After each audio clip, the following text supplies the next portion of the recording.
Next game, next series, ladies and gentlemen. Washed up against the Vikings. Off we go. Looking at our first map of the best of 5 series here.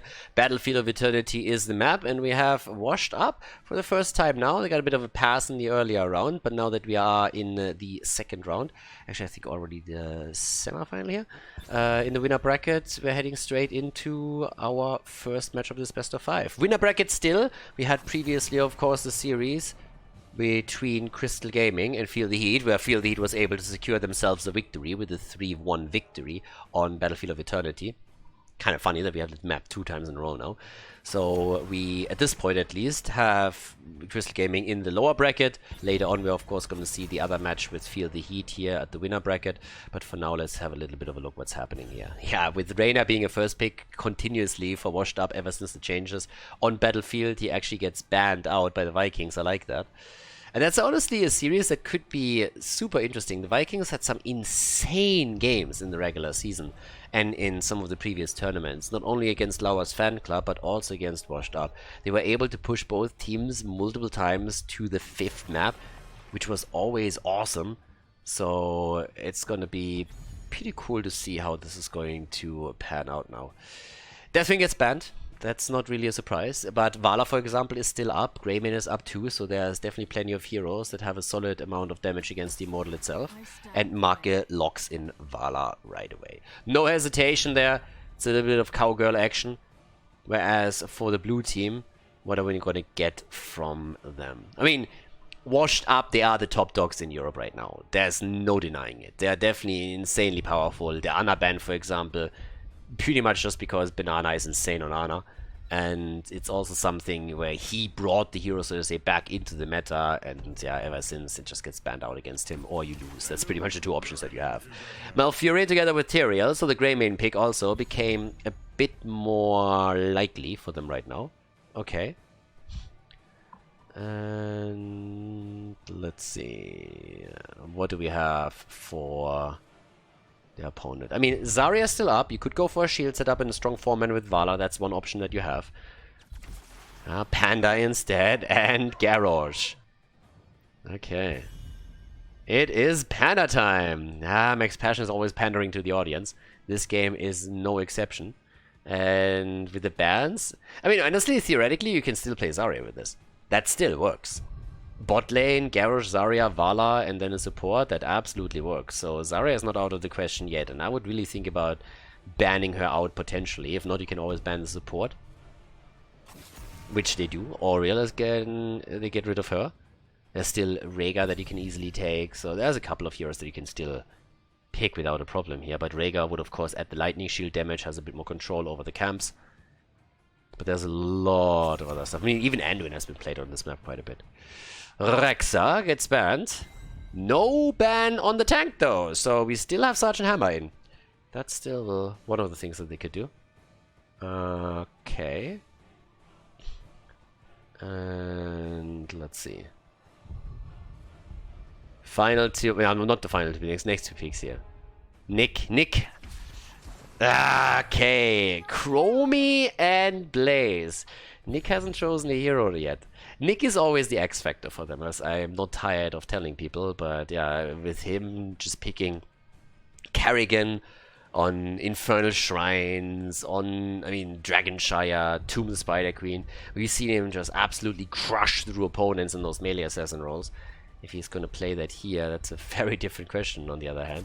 But yeah, there's the Zarya pick. As expected, they didn't ban it out, so it gets taken, and Stukov gets now locked in too. The small buffs to the hero in the recent patch definitely doing him some good, I think. At least he has more so now appeared in the consciousness of people when they're thinking about which support to take here. Obviously, there's also a really nice amount of combos that he can execute with a good silence, with a good lurking arm. Especially after level 13, when you have your virulent reaction. And that's the time for Nick to shine. What do we get? Last pick for him, and it is Sergeant Hammer. Okay, so they're swapping around. Very likely Haas are going to be the one playing on Hammer. But ladies and gentlemen, let's go. It's go time. Battlefield of Eternity, the first map in the best of 5 series here at the Division S playoffs. Game on! Game number 1, Battlefield of Eternity. Washed up in blue with Hazu on Hammer, Dequaza on Blaze, Nick on Chromie, Masquerade on Tyrael, and Banana Age is playing Malfurion. On the right side of the map, Maka on Vala, Max Passion on Chen, we have Burger, aka Berkult on Garrosh, and Gia on Zarya. Skok on Stukov in this first game of the best of 5 series, and we are ready to rock and roll. It's hammer time again, ladies, and we're not talking Muradin today. Nope, Hazorbs again on the tank. People don't learn. Don't give the Germans the tanks. You know how it goes. It's not really... It's not pretty. No matter how it ends. But right now, Hazu, again, it's hammer time for him. And so far, every single time when he locked the Sergeant in, they have been victorious. They are the top dogs in Europe. The blue team doing incredibly well throughout 2019, throughout 2020 thus far. And on the other side, with the Eye of the Tiger as a level 1 choice, we have, of course, Chen setting up. Arrow build for Vala. No shock here. And on the other hand, Demolition's Expert as a level 1 talent choice for Zarya. The strong 4-man of the red team, determined to break through the bottom here. Always tricky against Sergeant Hammer to begin with. But let's see if they can make something happen before level 7 comes in, when of course with the hovering siege mode we have one of the biggest tools available to them. A little bit of a problem here. I actually had that a few times right now already for Hazu and his boys. It seems like Hazu has some problems with his mouse, if I'm not mistaken. In the in-house matches that we casted just recently, he seemed to have the same issue, so some hardware problems apparently on the side of the German. Not very efficient, I might have to add. If this happens a little bit more often, then I have to talk to Angie, and we might actually have to throw him out of the country, which in times of coronavirus is not really something that you want to experience. So Hazu, please, a little bit more efficiency here. Can't have that shit. There's only a certain amount of inefficiency that you can stand. At some point, you just lose your citizenship. That's how it works in Germany, in case you guys didn't know. So, now with Chromie already on 13 stacks, you can really see that Nick is just hammering out these Sandblasts and is absolutely murdering on that thing. So, Sandblasts out. Oh, but talking about hammer time. Yeah, someone just got hammered. The Sergeant is down. I mean, this level of inefficiency is something that I'm really getting worried at. That's a kill. Nice. Stands in the explosion. Is just like, I got a shield. Oh, I don't have the cooldown. And then it's the archer takes him down. That was amazing. I love it. That was really great. Zarya got wrecked. That kill looked so stupid. It was awesome. Talking about kills, there's another one. This one was a little bit more coordinated. That one looked good. But for now, we have level 4 a bit quicker in the hands of the red team. So that brings us to the stacking progress on Make, who's of course just zipping around with the cowgirl here. Has the first one secured. There is, as usual, the speed barrier and now the Indomitable taken. So they get the combo where, well, Garrosh can just pretty much walk up to anybody and just throw them into the back, which is like the whole deal with it. So speed barrier plus Garrosh is usually a very happy Garrosh and a very unhappy opponent. But let's see if that goes through their way. Masquerade. Hello. And that's a kill. Yep, he's down. Okay. Yeah, this is going to be a bit of damage, but Vala's still going to be fine. But still, guys, we have a kill lead for the red team, and we actually have them in a better position for the first objective. I said it during the draft. I say it again. Yes, Washed Up is the top top in Europe. They are doing incredibly well. They are super powerful. They're the favorite to at least enter the grand final. But at the same time, the Vikings in the past have been able to push them to a 5-mapper more than once. So there's a chance that they can actually overcome the opponent today and send Washed Up to the lower bracket. Right now, we have 4 kills against 2. There's another one against Malfurion now. And this is... I mean, is there any doubt that this is going to be the first Immortal in favor of the Vikings? I told you, the Vikings, they are ruthless. They come in and they take whatever they want. They take your lunch money, they take your virginity. It doesn't really matter. They come in and take everybody down. Bam.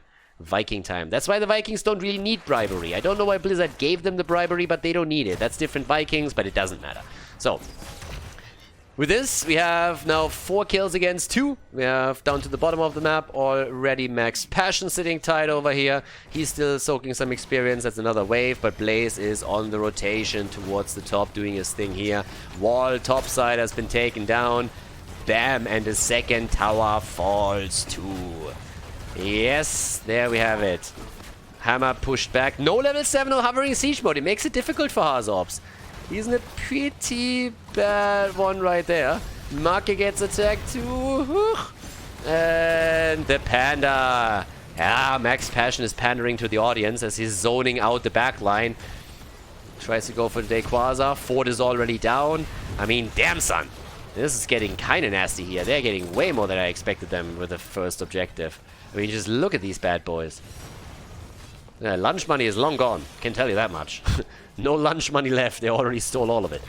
But there is, of course, still the fact that in experience, the two are still kind on the same level. Roughly. Half a level difference. Definitely something you can bridge. And level 10 is usually when washed up shines. When the heroic abilities are in, then that's where we really gonna go ham, and that's actually something that we could see in this game now too. So with Max Passion top side, the Panda is already rushing around again. Down here, as you can see, the pain train is coming. Make is already choo-chooing his way to victory, or at least into the fight itself. But Hazorps has a hovering siege mode now, so he can actually hover around a little bit more here and finally reposition himself during these fights to start and get the auto attacks connected, because up to this point he hasn't really been able to do this much work. 13,000 damage on Sergeant Hammer. Not something where Hazorps is gonna write home and inform his parents that he today had a great game or anything. Nope. So there's our setup again with a little bit of focus on the Masquerade. Poor old Tyrael gets attacked here. And you know why that is? It's because nobody likes Tyrael. Tyrael is a condescending ass and always has been. I mean, he's just such a righteous bastard, it honestly hurts. I mean, all you have to do is read his talents. Justice Fall, douchebag. Bound by Law, killjoy. Reciprocate, whatever. But yeah, it's always the same thing with that guy. It's like, he is a party pooper. He always was. Nobody likes that guy. So he gets focused in the team fights immediately. And, yep, 4 kills against 2. And there's the objective. And you look at the experience now and you can tell quite quickly that we are now looking at a level 10 advantage in just a few seconds for the red team, which should give them at least a halftime show. So that's going to happen here for sure, and playing around that is not going to be easy for Washed Up, so they have to try and pull it off somehow. But Market just delivers the final experience points that they need for level 10. And, well, seems like our Panda is going to go for the top keg plays again today. Yeah, good ult choice by him. Also, in this case, the massive shove on Stukov. Show off. And now we have the immediate move onto the halftime show, and that's a win. Max Passion topside. I mean, he's not worried. You can't gank the Panda here. You can just keg away. No problem whatsoever.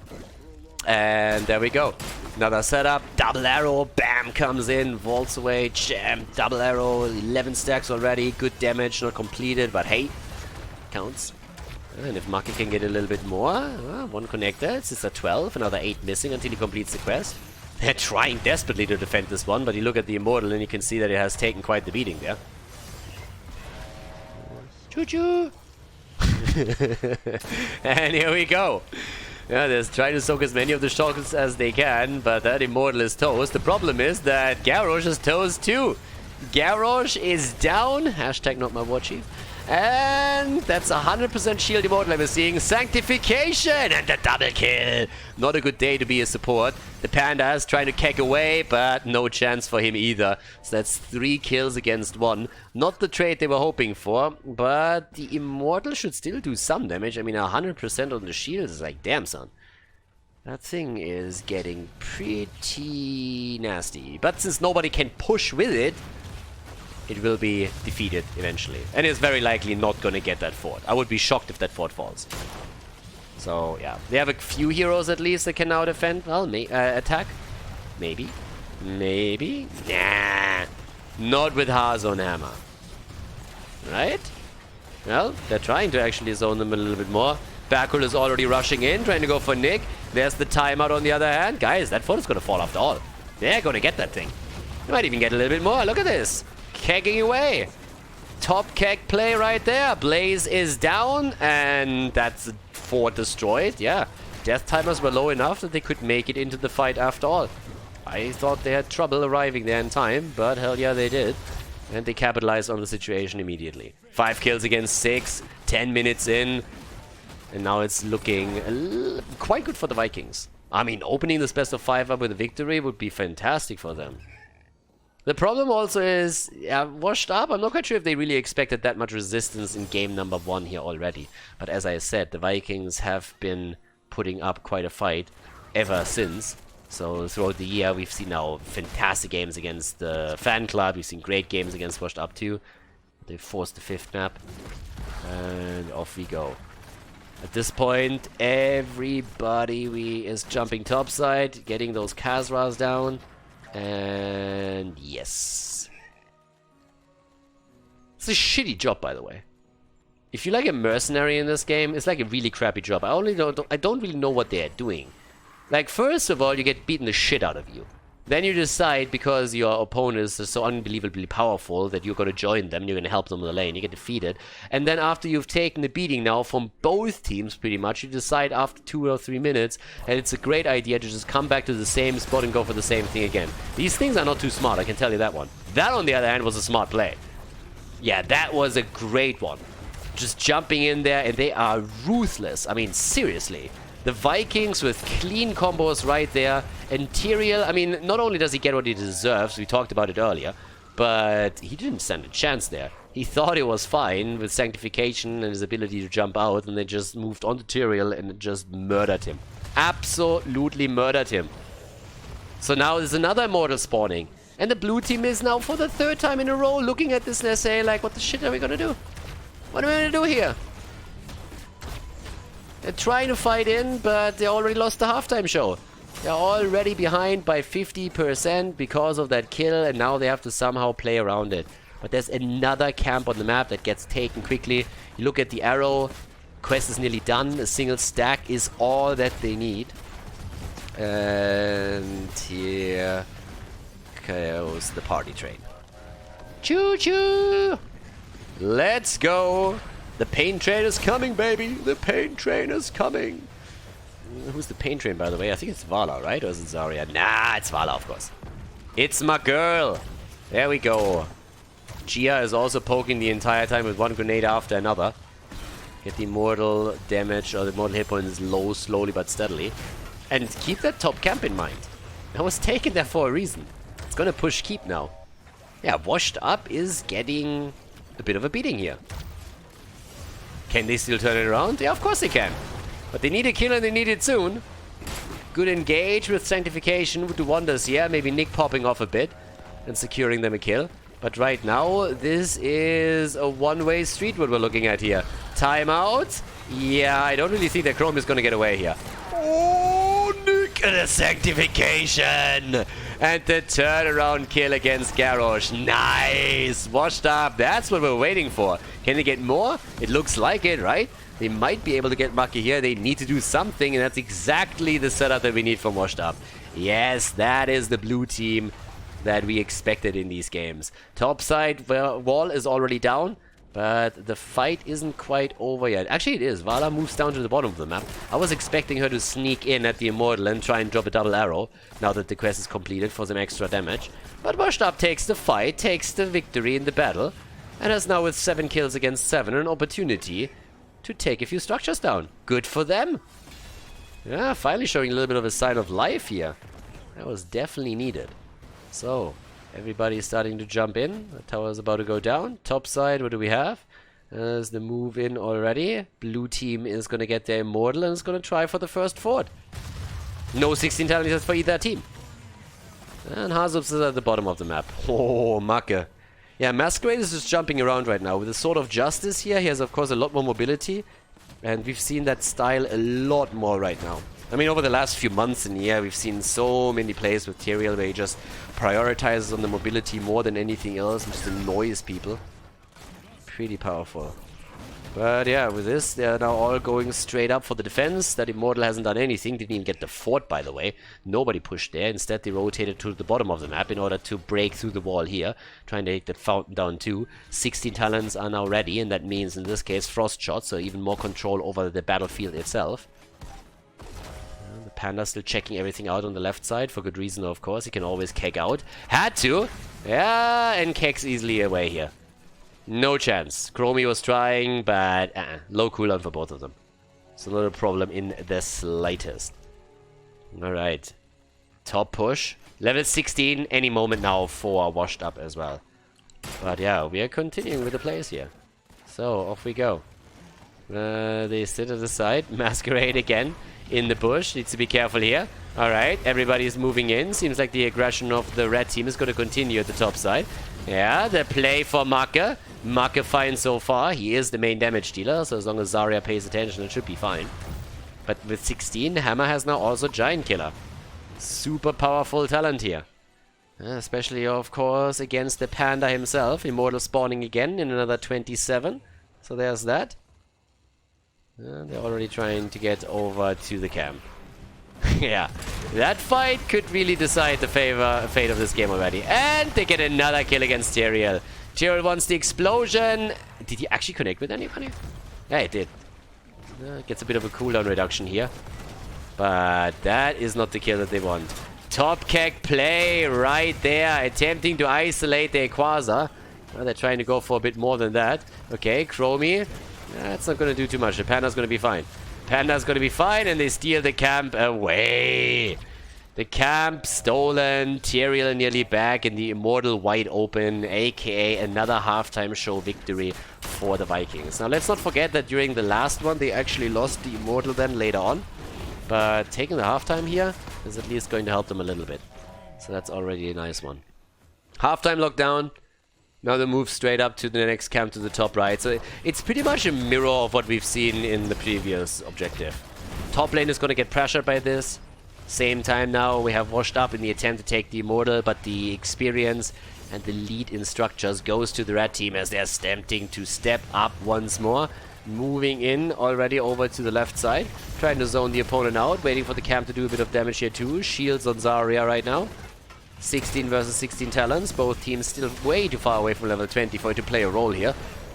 But Tyrael has to be careful. How many times did Tyrael die? 3 times? 4 times. 4 deaths on Tyrael. Only Vala hasn't fallen yet. And Nick hasn't died yet either, despite the fact that earlier he was actually in a pretty bad spot for a few seconds, but he got saved by the Sanctification. Okay, there's the jump, there's the taunt, and oh my god, the Sanctification save. Nicely done. Tyrael with a really good ult, hammering that R button hard. Back ult is still alive, everybody is jumping out, and they still have the fountain that they can tap, of course. Pretty much all the resources already used from both teams during these fights, with the exception of Vala retaining some Rain of Vengeance value here. She did 50,000 damage against Chromie, 64k. And Nick is doing a lot here. And off we go. There's our little poke set up against the Immortal. And top keep has fallen. Camp has taken down top keep and is moving on to the core. So the situation is getting worse and worse by the minute for Washed Up. If they lose the objective here now too, they're likely going to lose bottom keep as well. A bit more poke. Good damage against Hazu. Gotta be careful here. Zarya is getting some extra damage in. There's the taunt! As they're trying to go for another kill. But that's a triple stun. It's a quad stun, actually. Tyrael is down and Blaze is dead too, and Stukov survives. Unbe-fucking-believable. Unbe-fucking-believable. That's, of course, now an easily won objective, and the core is already at 80%. There's one catapult that is still zoned in on it. It's going to drop it even further down, 74%. They're moving through the top. They're not even waiting for anything else, and why would they? The Immortal at the bottom of the map can take the keep down all by his lonesome, but as long as the shields are actually gone, they can just simply jump in and finish the core off, and that's exactly what they're doing here. The Vikings, ladies and gentlemen, taking the lead against Washed Up in this best of 5 here in the winner bracket of the Division S playoffs. A bit unexpected for a lot of people, I think, but that's actually a really nice one here. So they have enough damage, 16%, 9%. They do have enough damage, right? I'm pretty sure they have enough damage. They have enough damage. And there's the victory right here. 10 kills against 10, but the 1-0 lead for the Vikings against Washed Up.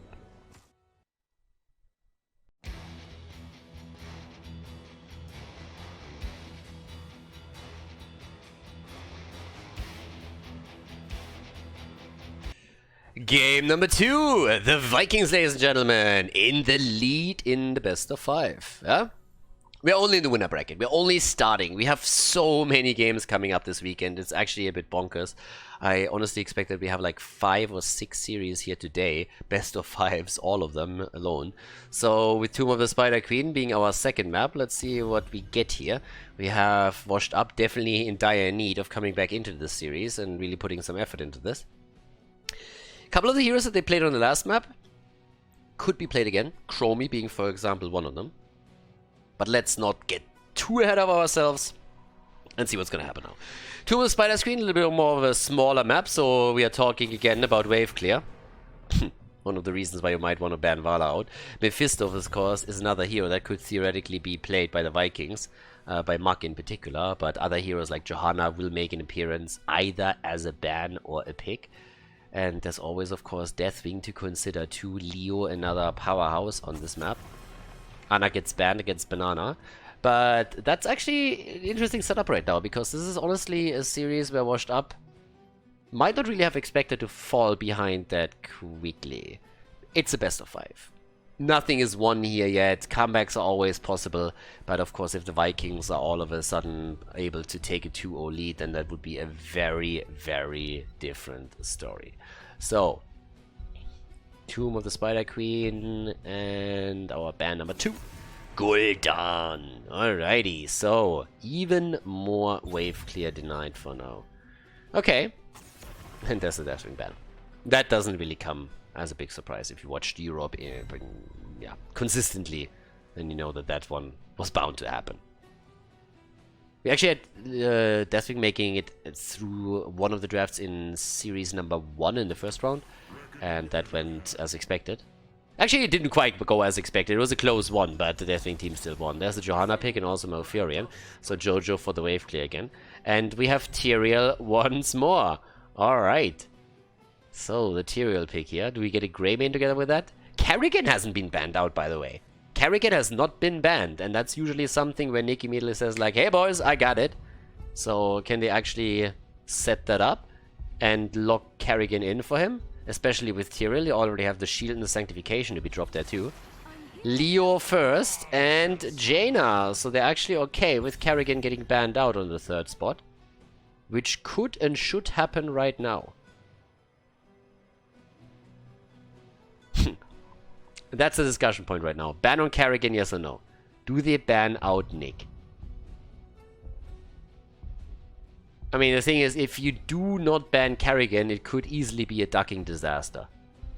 So there's that. And they banned Lucio instead. Okay. Lucio is banned out. Yeah, Banana Age played him earlier once. Wants to be the new Ixia, it feels. But, well, let's actually see what they can go with this one. What's getting banned from Washed Up's perspective. And I want to see what Nick takes. I mean, I honestly expected Nick to probably have to go for a different hero anyways. But so far there was just no play in that direction. Junkrat, by the way, also conspicuously absent right now. Jimmy gets banned as well. Do they maybe pick... Nah, there's no way. There's not going to be a Kerrigan pick on the side of the Vikings, right?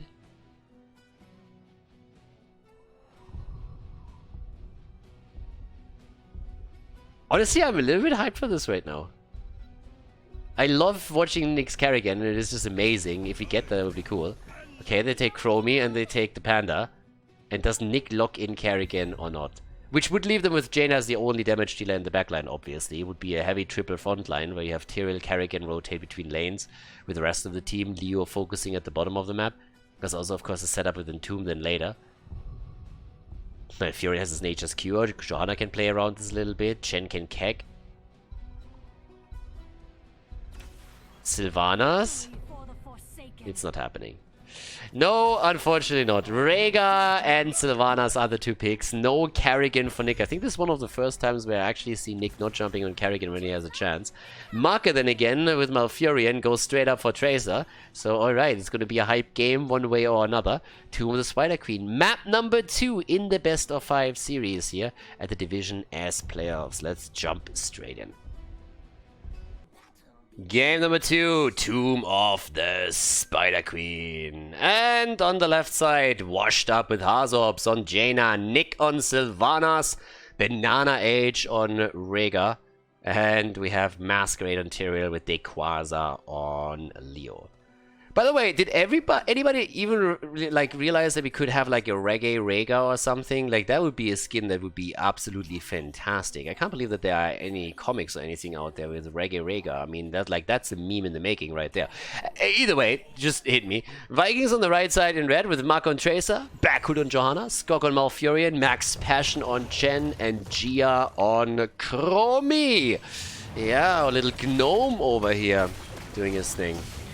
But, okay, let's check that out. I mean, honestly, Tracer, of course, always a delight when Maka plays it, outside of DAB and Zelia before he switched into support with HTC. That was one of the best ones, but this is going to be a pretty fantastic one. You have the old school setup with Tracer, where you have Malfurion for the overheal that you can support, and that would be a pretty good one. But Maka has always played these high-fee heroes for the team. We didn't get the Mephisto setup, but if it comes, for example, to either Infernal Shrines or Volskaya Foundry, there's still a chance that Maka is speccing into Mephisto later on. But seeing him on Tracer here is super fun for sure. Now he needs to be a bit careful, of course, still. There's some burst damage on the other side with Jaina in particular. And once she has Ice Block, it's a little bit more difficult to get the damage in. But yeah, Maka on this hero has, of course, gotten himself a reputation over the years, so it's going to be pretty neat. But he's also heavily focused, as you can see here. Nearly died. That was this close save that we saw from Malfurion there. That could have backfired for sure.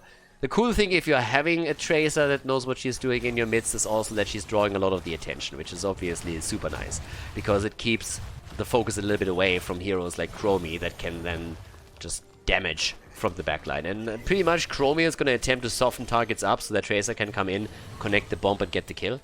So we'll see if it happens. But yeah, bottom of the map, there's pressure against Max Passion. There's also a bit of aggression there in the middle. I mean, right now they're just fighting all over the place. As a level 1 talent, we don't have the totem this time, but we have actually Wolf Run at this point. So they're starting to do that. Down to the bottom of the map, Max Passion and Maka still doing that thing here too. Tracer is of course able to just zip all over the place and easily reinforce the bot lane a bit to make it easier for Chen to push out before joining the rest of the team in the middle or the top anymore. So mobility is really key here. And the turn-ins are starting to happen, especially trying to get rid of the gems of your solo laner is always super nice, because he usually doesn't really get a chance to turn in quickly. If he's stuck in that one-on-one situation, the opponent doesn't let that slide usually. But there's 32 gems already delivered. Also, on the level 4 talent, as usual, the Eternal Retaliation for Johanna. So it's all about the cooldown reduction right now that we see for her. And that, of course, adds to the wave clear and makes her a little bit more useful in those team fights as well.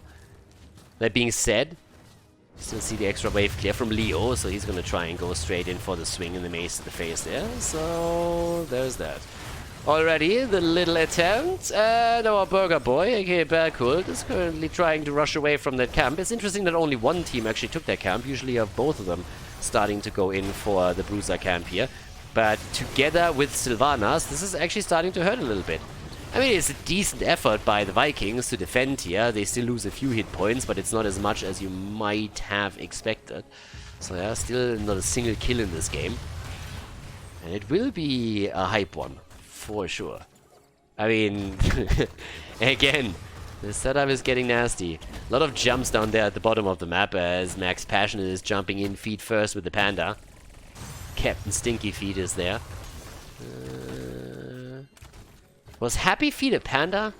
It was like a cartoon or something, like a Disney movie, right? That was a penguin, right? Not a panda. Doesn't matter. If that was Happy Feet, that's Stinky Feet. That panda's just drinking all day. There is no way. There is no way that a panda drunk like this one has good hygiene. Those feet stink for sure.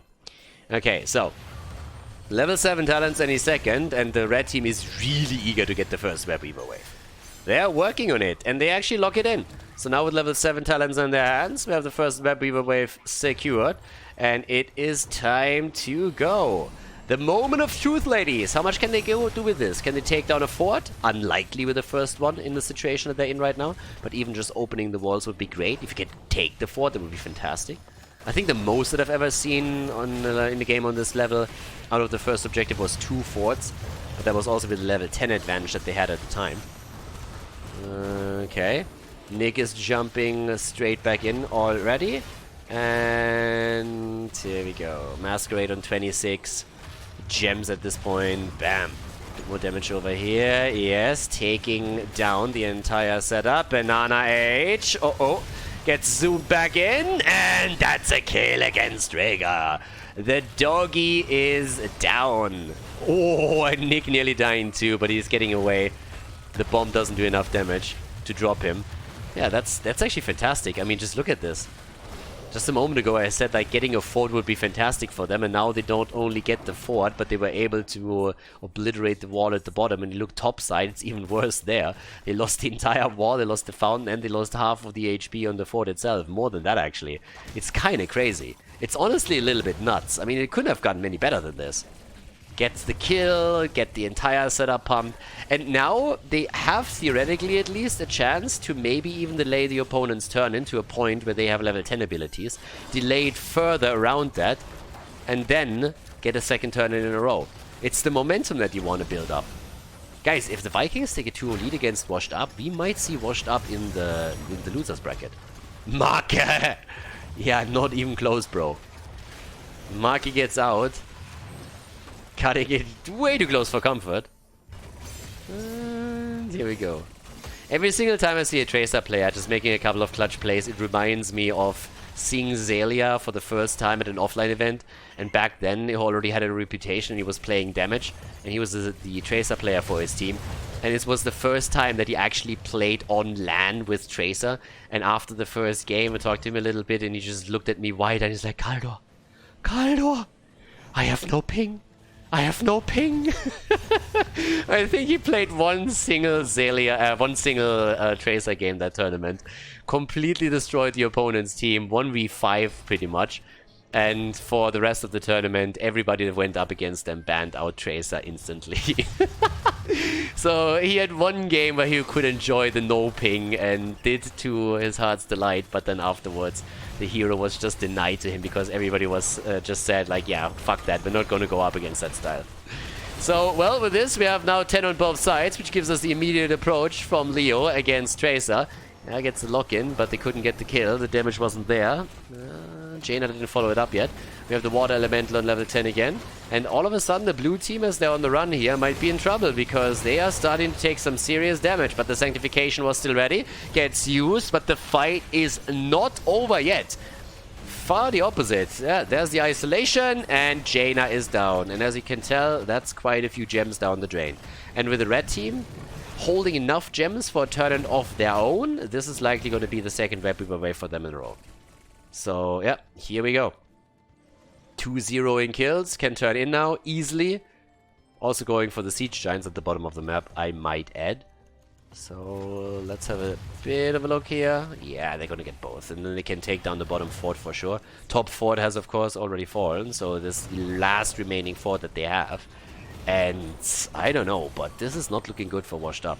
Now, they still hold on to quite a lot of gems, so it's not like they lost everything. They lost quite a few when Jaina died, but still, they have a little bit more here. So let's see how much they can actually do with this. At that point, if they lose heroes, let's say they lose Dequaza, for example, and the 20 gems that he holds, that would be... that would hurt. If they lose, on the other hand, also Masquerade, that would be an unmitigated disaster. Yeah, there's the attack against Leo. Leo down, gems recovered.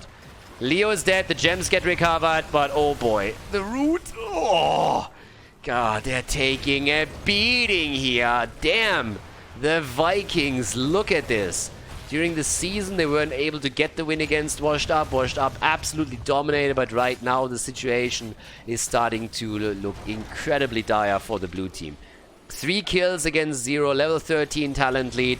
They broke through the fort at the bottom of the map. Now they put damage onto the keep. I don't think they can take it, but they will definitely start.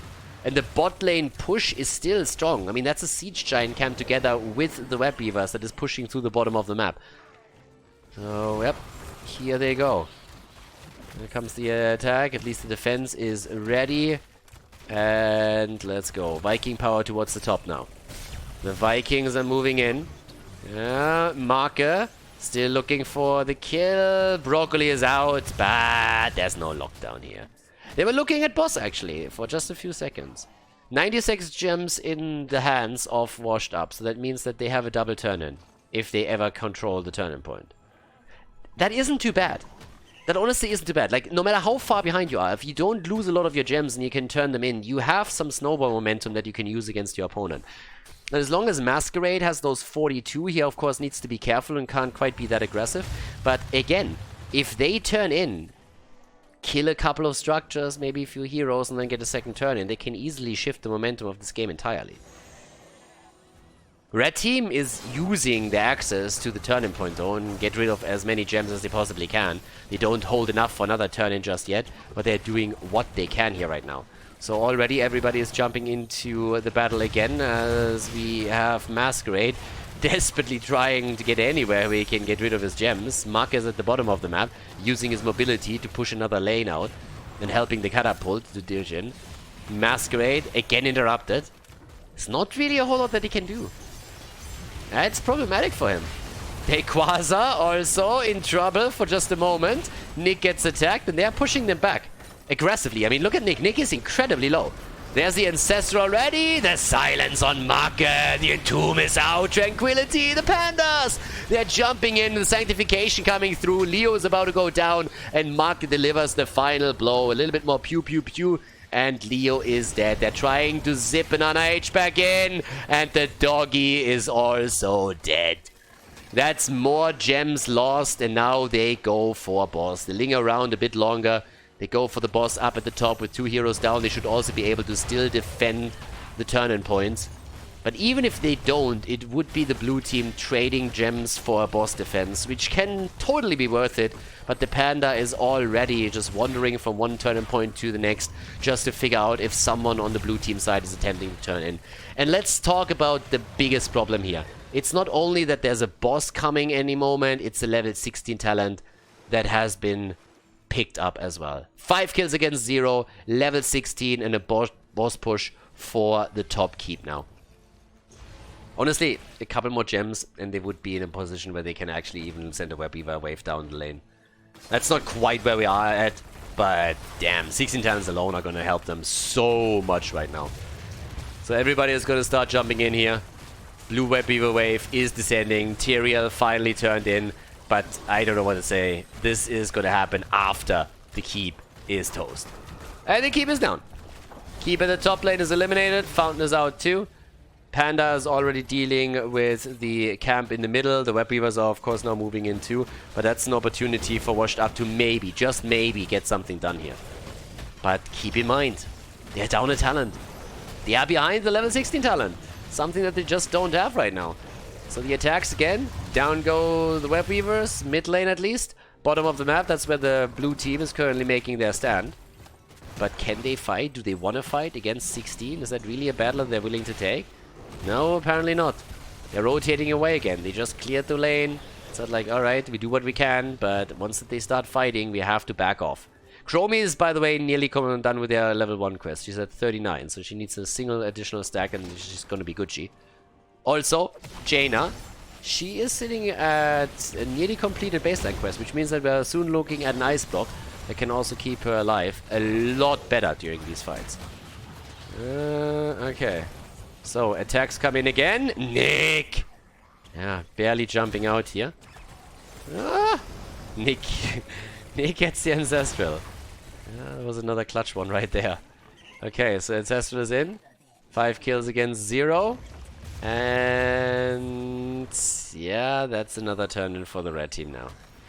Okay, so if they can take a second keep, that would be quite bad. If they can get a couple of kills, then it would be the end of the game. But level 16 talents is now ready for both teams, so that's at least something.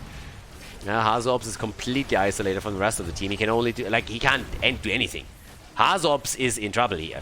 He just can't really chip in, and the Water Elemental is already eliminated. The Webweavers are coming down as we speak. And off we go. 5 kills against 0. Which is the craziest thing in and of itself. I mean, Washed Up hasn't gotten a kill yet.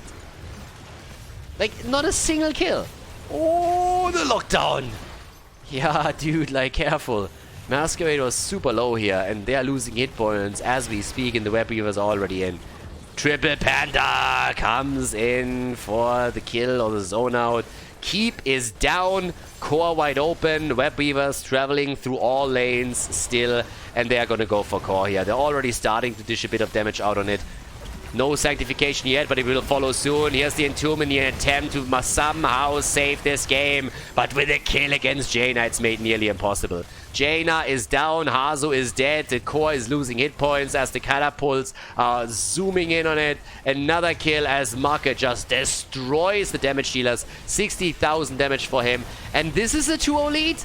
The Vikings, ladies and gentlemen, with a 2-0 lead against Washed Up in this best of 5 series. They are massively ahead, and Washed Up can only stay in the winner bracket through a reverse sweep.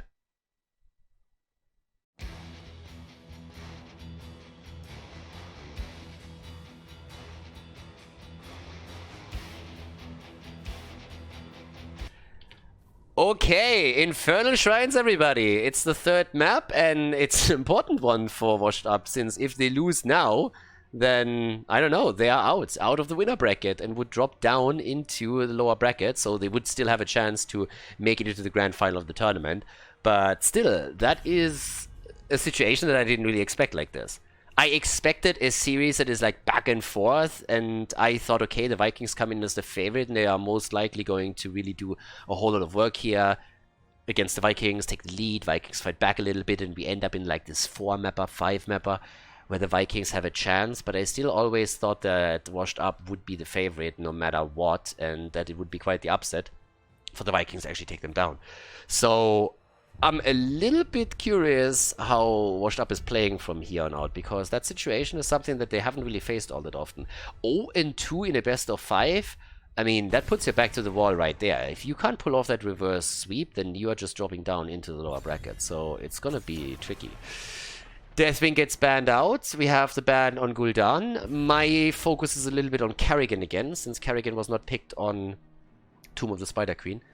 I really think that there's a good chance that Nick goes for her if she doesn't get banned.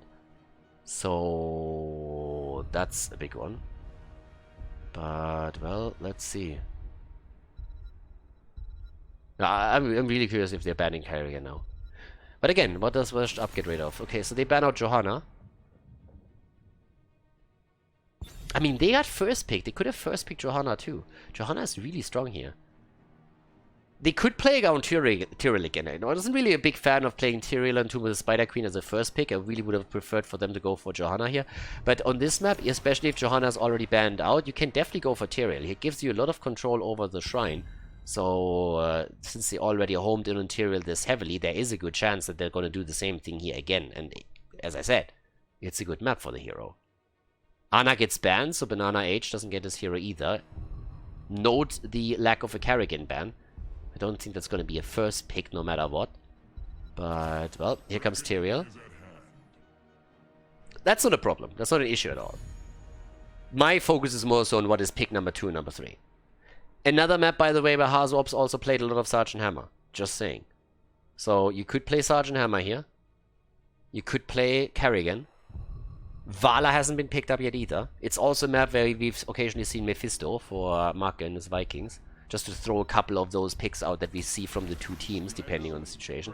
This is such an ugly skin tint for Leo. It's like, ugh. You guys are literally called the Vikings. Play the Viking skin. That's a lost opportunity. I don't know what to tell you, dude. Can't endorse that. I can't. Alright. Malfurion and Leo. Both low. Okay. Jimmy dead. There it is. Kerrigan. Alrighty. It's all on Nick right now. Not all. But all eyes on Nick for sure. The Tyrael and Kerrigan set up for them. Okay. Let's check this out. Jimmy is picked. Kerrigan is picked. They need their support. And they need the offlaner. Blaze is still up, by the way. Okay. Rhaegar gets banned. I could totally see a Vala ban here, by the way. Like, Vala hasn't been picked yet, and she is such a fantastic hero on this map with a multi-shot build. So, let's go and see if they can actually get rid of Vala, maybe lock in Blaze for themselves here, since Leo, of course, on the other side has also been picked. There's no real reason to pick Blaze unless you want to play him in a main tank position, which is possible here. There's the Vala ban, as predicted. So far, so good. And now the question more so, what is picked as the main tank? Because again, if they pick Blaze as a main tank, then they would deny it to Washed Up. But that's something that mostly Lauba does these days. So if you then have Blaze still available, the combo with Tyrael Blaze is super powerful. That's a really nice one. And let's go. They pick Hammer. ETC plus Hammer. Okay. There's that. And now I would expect Blaze to be taken. And then, of course, Banana H with his support. But that's kind of what I'm looking at right now. I mean, there's other stuff on the offlane that can be taken by Dequaza, obviously. Misha and Rex have been picked here a ton as well, but still, Blaze would give them sustain. Sonya, we've seen her a bit more. Sonya comes in, and we have Stukov for Banana H. Alright. Heavily, like, super aggressive right now. Very, very aggressive from them. Aggressive front line. Stukov behind it for the lurking arm. And then you have Jimmy for most of the damage here. Okay. Last pick. What are we getting? Mephisto! There he is! Called it! Let's go!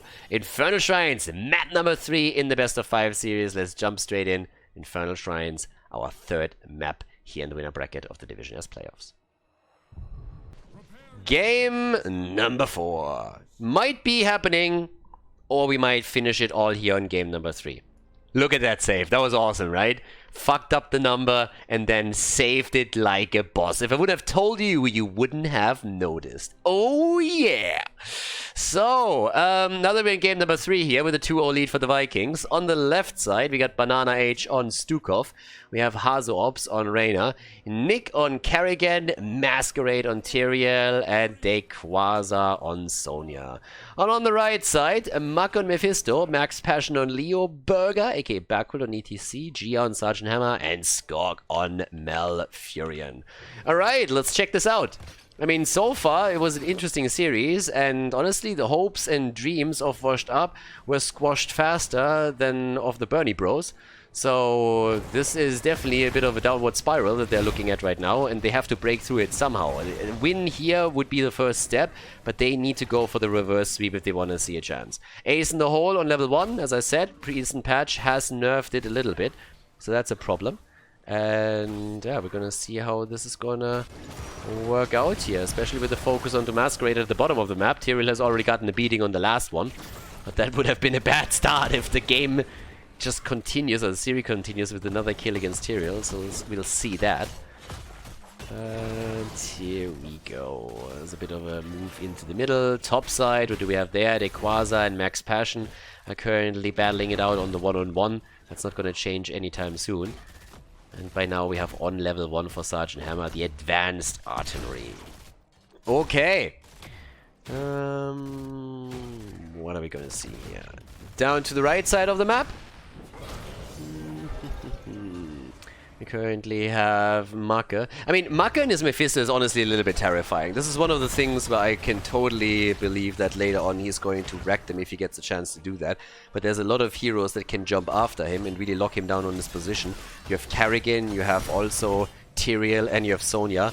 The funniest thing, honestly, would be if we would look at a setup where all of a sudden we see Judgment and Leap coming through. I mean, think about that for just a second. We have Leap and Judgment in. Oh boy, that would be aggression. You have Kerrigan jumping in together with the two, and they're going for the full YOLO setup. I don't believe that for a second, but it would be funny as hell if that was the case. So we have the Lightning Nova setup with the Furious Spark on level 1 and the Static Barrier on level 4 for the boys and girls here. Everybody else is now starting towards the top side.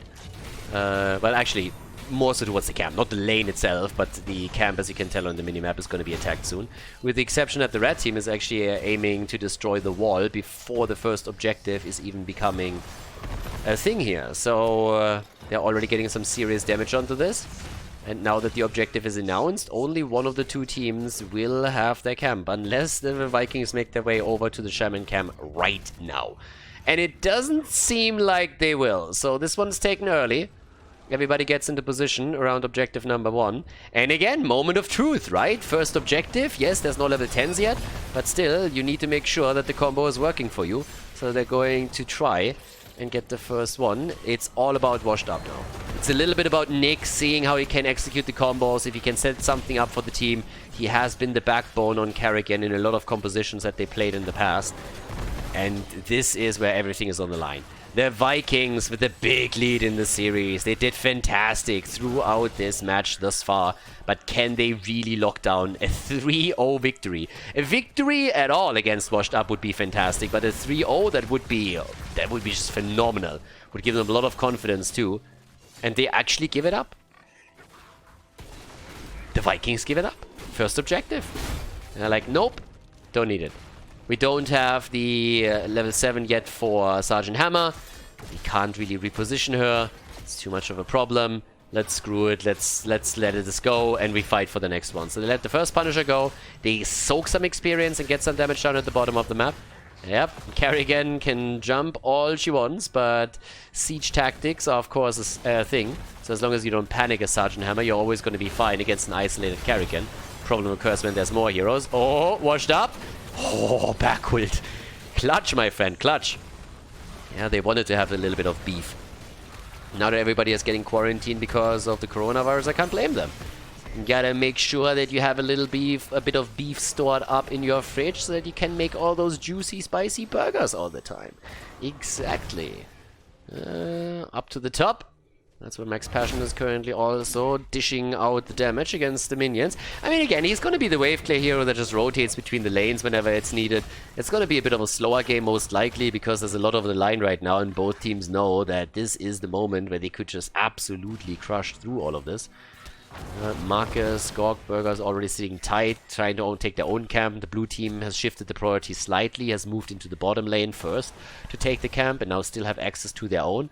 They're ahead in experience as it stands, and Leo goes down. First one to fall.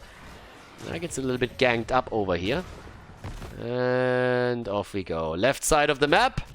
There's the camp now claimed or about to be, and that's gives them more experience. Early level 10 for them, of course, too. At the top side, Max Passion is already there, and so is Dequaza. Honestly, now we know that older people are more of a risk group when it comes to coronavirus. Does that mean if the coronavirus ever makes it into the Nexus that Leo is just insta-dead? How does it affect him? Has everybody thought for just a moment to consider Leo's concerns here? I mean, he must be terrified by this shit. Or doesn't it matter because he's a skeleton anyways? It's a little bit weird dynamic that we have here. Those are the questions that really matter. These are the questions that nobody is asking. Government is not going to tell you about all of this. You can only hear it here. So, I also am pretty sure that panda is responsible if ever the if the virus ever makes it into the Nexus. I'm just saying. All right. So yeah, you guys can draw your own conclusions here. But yeah. Okay. So with 11 against 10, we have heroic abilities on both sides right now, and it's starting to gear up to where we are seeing a couple of fights. I still call no balls for Washed Up because they didn't go into Leap and Judgment. But we currently still have the Hyperion in, massive shove, and there's the Sanctification, whereas the BFG is of course part of it, the Durance of Hate. And Malfurion hasn't made a commitment yet to either ult, but already could of course. So, off we go. Alrighty, so rotation from the bottom of the map up to the top. Gia slowly moving into the Shrine Range is like, oh, I'm gonna get that. And, well, there we go. Masquerade is coming in, Nick is coming in too. Honestly, since we're talking about the coronavirus, now that I think about it, I haven't seen Deck Arcane in a while. I think we should be worried. Alright, 1 kill against 0, but this is gonna change here, at least it should. It's party time, ladies. This is the one that matters. Both jump in, and the aggression against ETC right from the get-go. 8 stacks against 7. Starting to jump in again. Trying to make this happen as the choke point could get controlled by Stukov pretty soon, but it's about Karrigan when she makes a move. Tries to go for the combo, even with the Ultralisk out, and she doesn't get anything. Nick, in this case, couldn't really do a whole lot. And guys, we might be looking at a bit of a problem here for the blue team. This is the game that they need to win. There's the Hyperion to zone that out. A bit of a shove is happening. Sanctification. Malfurion. He's so low. It survives. Party time. And it gets interrupted by Banana Age. What a play by him. Nicely done. ETC is dead. And so is Mephisto. Alright, Mephisto down, and the slam bam wham straight to drop Malfurion as Karrigan goes for the first kill for her in this game. 4 kills against 0. It is washed up time, ladies and gentlemen. We are starting to jump in with a lot more aggression from them than we've seen in the previous games now, and that brings a lead in kills, a lead in experience and talents, and in structures. Okay, washed up, back to business. They have a long road ahead of them if they really want to make it through the winner bracket here. But it's not impossible for them. They're definitely capable of pulling it off. So let's see if it's going to work out for them. Mid lane gets attacked now, of course, too. They would love to go for the double fort here after they eliminated the one at the bot lane just now. So there's another approach of trying to get that set up. Yeah, top side. Even the attempt to go for Leo. I mean, that would have, of course, be neat, and they get him. Leo down, and that is sealing the fate of the fort as well. Leo dead again. Fort is about to be eliminated now, too. And damn. That's some momentum that they just built up. And that's exactly what Washed Up needed. A little bit of confidence, just coming back into the series, playing their style, playing their rhythm. But it is... yeah, it's going to be tough for them. But again, I absolutely don't doubt that they can pull this off. So, if there is a team currently in Europe that could pull a reverse sweep like this off, it's definitely them. Or, of course, the fan club. But let's see if they can pull this through. So far, they haven't really won anything. So, let's not get too far ahead of ourselves. I mean, it's a nice battle that they fought and they got a bit of a lead. But it's not like they are already winning the game itself. They have a solid advantage in experience now, though, which translates into an earlier level 16 talent for them. Which is, of course, fantastic, especially if they can hold that advantage until the objective spawns on the map. So that would be great for them, of course, as well. Alright. Setups keep coming in strong over here. And they're moving in for the fort. And that's the last remaining fort that we see for the red team. We shouldn't forget about that. Ha! Karrigan with another attempt here to lock another target down. That could always... I mean, honestly, that could always be... the trick. You know, come in, you lock another target down, and eliminate another hero, break through the wall, get the key, build the momentum up even more. 16 talent makes, of course, a lot possible when you have that advantage over your opponent. It's a big power spike here. And they're just opening the walls up as much as they can. Not only destroying the one in the middle, but focusing on the one at the bottom of the map now too. Sonya with top damage by far, by the way. I mean, by far. Look at the damage numbers here. She's at 25,000. She is doubling Karrigan and Jimmy. 20,000 on Leo. So it's really the two solo laners that were at each other's throat the entire time that are walking away with most of the damage committed to it. Yeah, they're just looking for a chance to get a kill. Already jumping on Leo in an attempt to drop him. Nicely done. Virulent reaction. If that locks Leo down in that situation, then he's dead and they might even be able to go for keep. But instead, they're just stealing the camps away. They're full on in the opponent's face right now. 17 against 15, and the shrine is announced. Meaning you have 30 seconds until you need to have level 16, or you need to just say, hey, okay, we're not going to get this one. That's at least the likely outcome that we're looking for here now. Alright, over to the left side. Nick, Benai, Shekwaza taking their camp. Leo has to defend the one on the right side that was stolen away from them previously. So there's the next one. And down to the bottom of the map, Gia, Skok, and Makke are sitting tight there already now too. Everybody is moving into range of the forts again. They're trying to get a couple of structures. They're trying to get some experience. They want level 16. They're trying to counter push on the map. But here comes the aggression against Masquerade as Tyrell moves in a little bit too early. But Hazorps is now there to assist already. The attempt to go for Hammer, and Hammer's down, washed up. Oh my god, they're gonna clean up now. Sonya's already up at the top. That's 4 heroes down at the bottom of the map. Sonya's gonna go for the objective. They are getting slaughtered here. We talked about the lack of kills in the last game for Washed Up. This time we see the exact opposite. It's actually Washed Up murdering their opponent. The Vikings, they are just dropping whenever there's a team fight. It's 9 kills against 0, and we have now a Punisher moving through the top lane in the attempt to not only take Leo down, but oh my god, is he actually gonna die? 20 HP and he got away. But yeah, Leo nearly died here, but they want to go for the keep and they want to go for so much more. I mean, damn son. This is absolutely insane. Washed Up got a little bit mad. Losing map number 1 was one thing. Losing a second one, they came in and said like, wait a second, are you guys serious? No. You made them mad and now you have to deal with the consequences.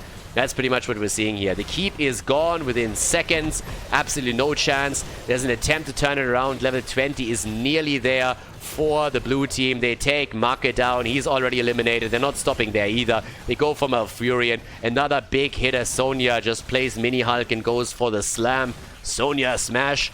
And there we go. Game number 3 is going to end in favor of Washed Up as they put the first point for themselves on the scoreboard. Nicely done by the blue team. And we are headed into game number 4 of this best of 5.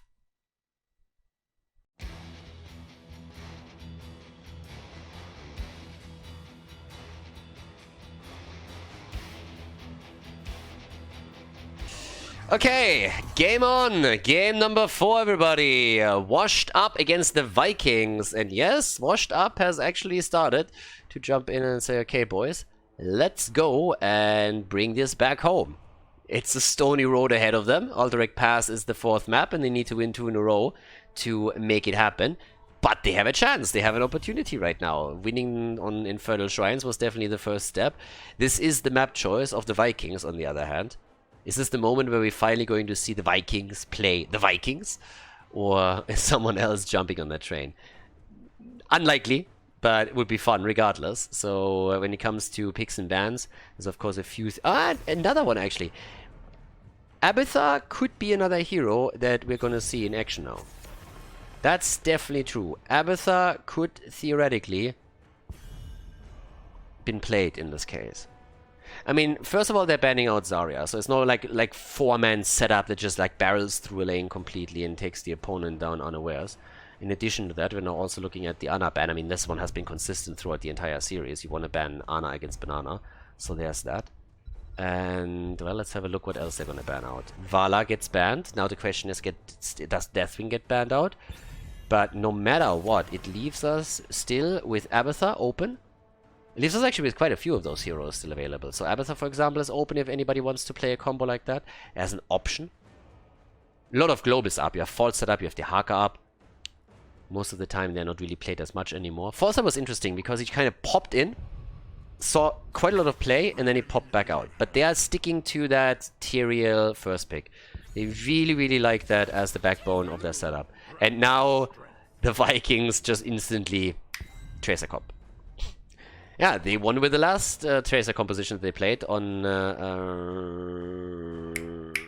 Tomb of Spider Queen. Yeah, second map. Make just completely spinning around here. Nick with auto attack damage. There's the Abathar pick. Yes! Okay, there we go. That's kind of what I expected. The Abathar pick is going to help out Tyrael a little bit, but we still would, of course, want someone else at the front line for them. Samuro gets banned, and there's good reason for that. If you have Samuro in the game plus Abathar, you're going to lose structures no matter what. I mean, you can't really protect against this. It's just impossible. He's going to come in, gets the symbiote and the copy, and it's just murdering structures in the late game in particular. So that's a good ban for sure. Especially if you're going up against a team that has already in the past proven that they have Samuro players a few times. So, what's the ban on the blue team? They ban out a Nubarak here. Okay, no heavy, super heavy dive for them. And also they can't spawn the beetles to push the walls a little bit more. They can't just like jump onto a fort or something, like soak the damage with the beetles and then try and take it down. Alright. Garrosh and Chen. Yep, top cake plays likely. Yeah, Triple Panda has been played by him also earlier. Okay, this is getting hard. You need to kind of control Tracer. That's pretty much the biggest problem for them right now. Control Tracer as much as you possibly can, or Marker is going to rip you a new one. Marker and DAB and Zelia, top Tracer players that we had in Europe there. 2 of them don't play anymore. Ooh, Lucio. Lucio Abathar is nasty. Urel Abathar is also nasty. Yeah, symbiote on those 2 heroes can be a huge pain. But still, the Lucio picks, okay. There we go. I've shifted a bit on this. Oh, guys. Again, potentially 2 more maps. Alderac passed and maybe a 5th. But if, just if the Vikings succeed here. And there's Falstad. There's the pick. They got the bird. They got the bird for a little bit more global. Ooh, spicy. Let's go. Alderac pass. Map number 4. Let's head straight in. Yeah, and see which team is able to take the victory here on our little winter map. And maybe, if maybe, the Vikings can even win the entire best of 5 right now. Game number 4, Alderac pass. Let's get ready. On the left side of the map, we got our blue team. We got washed up, and they are currently looking at a solid setup with Dequaza playing Urel. We have Abathar, played by Hazops over here. As you can see, Lucio playing Banana H this time. And in addition to that, we have Masquerade on Tyrael and Nick on Jimmy. So, yeah, there we go. To the right side of the map, it's Marco on Tracer for the Vikings. We have Backhult on Garrosh, Skok on Malfurion, Max Passion on Chen, and Gia is playing Falstad. Okay, game on. Already, Wingman on level 1 for the bird. Flying around here a little bit and doing his thing. And as you can already tell, Hazops has actually gone... Nick has actually gone for Exterminator as a level 1 talent choice, as I explained through the changes that we had just recently in Ace in the Hole, where it's now a bit weaker when you proc the extra damage. Exterminator becomes a better option on some of the maps, especially when you have bosses that you want to go for very quickly. And this is a really good map for exactly that. So the attempt to just go in, drop a boss quickly after the 5-minute mark and then bow out. Yep, that's definitely something that could happen in this game. Once that you get a couple of kills, you can easily just go for the boss with Exterminator and take it. It's one of the reasons why when we see, for example, Vala played here, with dominant fashion, we have arrow build played over multi-shot build. Doesn't mean that you can't play a multi-shot build, but arrow build is a bit more dominant when you're also aiming to get some of those bosses eventually. And yeah, the camps are also quickly claimed. I mean, again, it's a super important camp. It's the only camp that we have on the map outside of boss camps. So you always want to make sure that you get it as quickly and reliable as you can and then push through the mid lane. It's one of the... I mean, it's a really powerful camp that can really help you to take these structures down. And timing is everything here, as you can tell.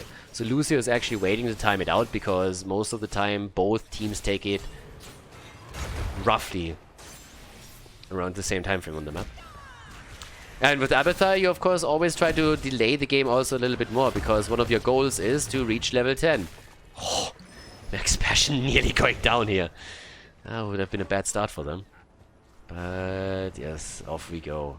Masquerade comes in, and let's have it. Over here, Nick, Hazops jumping in. Great game so far, great series. Great tournament. I mean, it's only the second best of 5 that we have. We're going to see a lot more of this. Yeah, by the way, if you also watch the video on YouTube right now, keep in mind, give the video a thumbs up. And also, as I said, throughout the entire month, we're still partnered with Raid here. So if you want to support the stream, watching on YouTube, don't want to spend any money on it, totally possible. Check out the YouTube description. There's a link in there. If you download that and play through the 20-second tutorial, you support the stream directly. We very much appreciate it, so thanks in advance. And yep, there's also a bracket, by the way, linked in the YouTube description, if I don't forget to put it in there. But keep in mind that you might spoil yourself the tournament, so wield it with caution, the newfound power there. Either way, the first kill is in. We saw Urel go down, flipped into tower range and then locked down as well, so that didn't really work as intended for the Space Goat. It's the first kill for the Vikings. But I expect some spicy fights here. I mean, once that level 7 is in, this is normally when the teams are starting to be a bit more interested in the objective. Before that, it doesn't really make a whole lot of sense. Sometimes we even see delayed until level 10. I think in this case, might happen.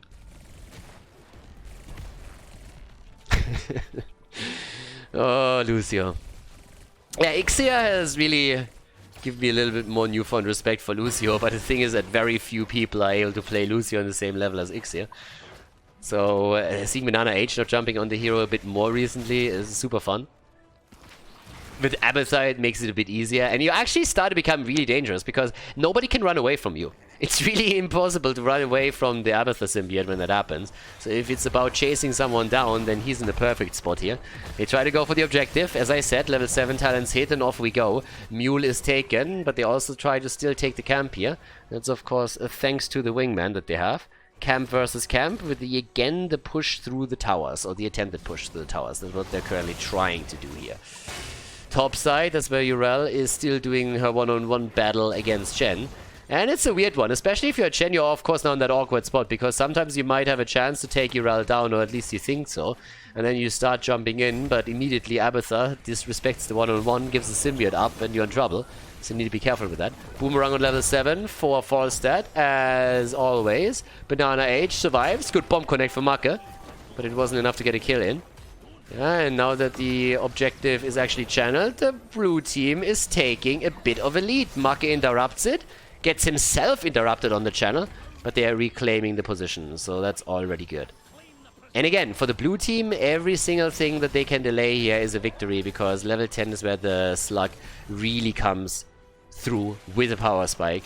So before that, you're always a bit in an awkward spot where you kind of want to get isolation kills, you want to jump with the mobility, summon the map with the symbiote, maybe get a quick kill, but you don't really want to face off in big 5 versus 5s because you don't really have the power for that just yet.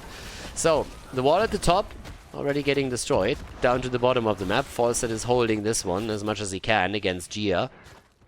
But at the top, this is where the real battle starts. Lucio barely making it out, by the way. I mean, that guy had pretty much no hit points left. But the speed advantage helps. Another attempt. And Falstad is still at the bottom of the map. I mean, keep Falstad in mind. He's the one that delivers level 10 to them. Okay. Ooh. That was close. Yeah, well. Abathar the entire time. It's just like, has to help out everywhere, but the level 10 is inevitable. Question is simply, can they soak their own level 10 before the prisoners get released? Or not? And it could just barely work out. Yep, there we go. But if they really want to go for it, they have to make that move. Masquerade is already sitting there, starting to jump in. Eldruins gets thrown back, and they interrupt it again. But yeah, now it's teamfight time. Now we have level 10 versus level 10, and all of a sudden there's of course the copy available for Abathar. Sanctification, no talents that would shock us too much yet. Macke actually taking a beating from Lucio. Damn! That was nearly a kill. Holy hell. The last few ones that came in, for a second I thought I might even kill him. Okay, there's the Keg play, and that's the Quasar popping his ult. 2-minute cooldown just activated. Nice trade. Great trade, actually, for the team here. Sanctification. Gia comes out. Gia! And the Gust doesn't save him either. Nope. Jumps back in. And that's the kill. The problem is that Tyrell is also very isolated right now, but he has the head. Nearly killed Tracer here. There's another flip, but Garrosh is down. Guys, once again, washed up with 2 kills against 1, and they're actually starting to look pretty solid here. They're actually doing a pretty decent job at this point, as Abathar is still soaking the bottom of the map, and that might be the first objective in their favor. They're slightly ahead in experience right now. They have, with their timing on the camp, now eliminated the fort in the mid lane, so they are in a very cool spot for this game. Falstad is about to fly in. Again, the battle over the first objective. But they're trying to go for another kill, and Macke goes down. Abathar showing no mercy. Malfurion goes down too. Another top keg play attempt as they are moving in, trying to rush away here. I mean, copy on Azorbs, Tyrael. That's the first objective. And the problem is not that it's the first objective. The problem is that pretty much the forts are all eliminated. Well, we're not quite there yet. Bot fort is fine. Top fort is in a bit of trouble since the wall is open and Urel has already pushed the entire lane out. Mid fort has of course been destroyed, and if they can go for the keep, then they will. But that is a really nice game for Washed Up. Vikings all of a sudden in a spot where, like, I mean, honestly, in the back of your head, there has to be this tiny voice that says, like, what if we lose here? What if it goes to game 5? Can we actually lose a series where we were ahead 2-0? Is that possible? And now they should at least start to be a little bit worried. I mean, it's no reason to panic just yet, but 4 kills against 1, a level lead on this map, and serious damage done to the structures all over the place. That's definitely a reason to be concerned. No reason to outright panic, but still. Top right fort is about to be taken apart. I mean, I guess the Panda can save it for now, but it will eventually be dropped, considering how low it is. Oh, Abathur actually jumps in. Yeah, Abathur was trying to get it with the symbiote. Couldn't quite. But again, you can see it on the minimap already. I can show you quickly. That thing has pretty much no hit points left. It's 140 hit points. It's nothing. One spell and that's it. Move for boss. And they're trying to double check. Oh, the sound barrier's in. And Garrosh is dead. That gust came too late. The Go jumps in once more, but it's another kill as Malfurion gets now also dropped. 6 kills against 1. Washed Up is crushing. Absolutely crushing right now. They're gonna go for boss, and thanks to Exterminator of Nick, they're gonna get a lot of work done here. Despite Exterminator, Nick has still the top damage in the game. Even more than Abathur. Abathur with the Soma Transference now. Boss is taken. And that means the end of the fort. Fort gonna be down. Yeah, and they're gonna rotate straight to the camps again with level 13 talents. We'll now also see Giant Killer for Falstad. Again, a bit of these hybrid things where you don't go for Seasoned Marksman on level 1, but you go for Wingman and still drop the auto attack damage against the front line there. It helps. But boy, what a setup now. Yeah, this is getting tricky. And honestly, for the Vikings, this must be a bit of a nightmare. Just imagine you're 2-0 ahead in the series. Then you lose game 3 and you're thinking like, well, it's not really a big deal. But all of a sudden you fall behind on map number 4. And that's where when I would get really worried. If it comes down to a single map, then Washed Up might just pull through this and set themselves into the next round of the winner bracket anyways. But we'll find out. 6 kills against 1. And thanks to Jimmy and their setup, they can now easily go for the top and drop another boss, which is what they do. And the objective is now coming up as well, but the problem is, of course, level 16. It's so close that there's no way for the Vikings to soak any of that. I mean, seriously, like, nothing. Right now, the move down to the bottom of the map as the prisoner camps are getting spotted in another 3 seconds. Shen is the one dealing with the Panda topside, which is weird. I mean, weird in the sense like he's needed. He's needed. He has to defend. This is like, of course, what you're going to try and do. Put your opponent into a position where they have to take care of 2 spots at the map at the same time, or they're going to run in trouble. And Chen has given up on the boss now. So the boss is going to do some damage. Likely not going to be taking down the keep here. I don't think that is powerful enough yet. But another objective, that's a different story. And with level 16 talents, you can't even fight against it. They are ahead, they have the mobility, they have everything that they need. Washed Up is playing a fantastic game here. That is getting a bit crazy. Falside is the one that actually rotated topside now because he can still use the global and fly back in. So he defends here. Abathur is still pushing all of this though. Alright, makes it tricky. And the objective is just given up. They can't really fight, they don't have level 16. Guys, they don't even have level 15. They're trying to somehow get the experience here, but the Vikings are currently just sitting in a corner waiting to be punished. It's rough, really. Marke has done a lot of work with Tracer already and is nearly on the same amount of damage that we have on the other side, but he just wasn't able to do enough. 1 kill in this game is not enough for the Vikings if they want to make this a 3-1 victory over their opponent. And here come the waves again. The cavalry is coming in on all lanes. Keep in the middle is gone. Foregone conclusion. That one falls right now. I mean, they could with a kill or 2 even go for core here. Now that's 1 armor shield removed. On this map it's always a bit tricky if you don't remove at least 2. Can easily end up in the spot where you overestimate a bit your own power. Try and go for the core. Drop it low. Get wiped, it regenerates, and your opponent is back in the game. So they probably don't want to risk it here, given the situation that they're in. Level 16 talents are soon going to be ready. There's another top keg play in an attempt to buy some time for the red team. But that keep is already taking tons of damage. Okay. Top side, by the way, keep is also incredibly low. Bottom of the map. Urel actually jumped in, but she gets no Abathur support right now. Bottom of the map is still being fought over too. Yeah, both keeps are very low. But again, they haven't killed either one yet. So if it's only a single keep that they suffer, that would be one thing. But there's more aggression now at the bottom of the map. And Urel at the top has by now the symbiote support, so could theoretically also try and get the keep destroyed. Yeah, but Falstad has Boomerang. Burns the minion wave down. And then the shots are not getting soaked anymore, which is a problem, of course. But just the fact that they have so much wiggle room now is great for the worm. Falstad, our Abathur, our little slug, is going to push this 6 days to Sunday whenever there's an objective on the map. The entire time.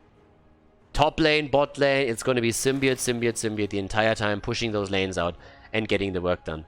And Hazu Ops is going to be in a position to absolutely terrify his opponent.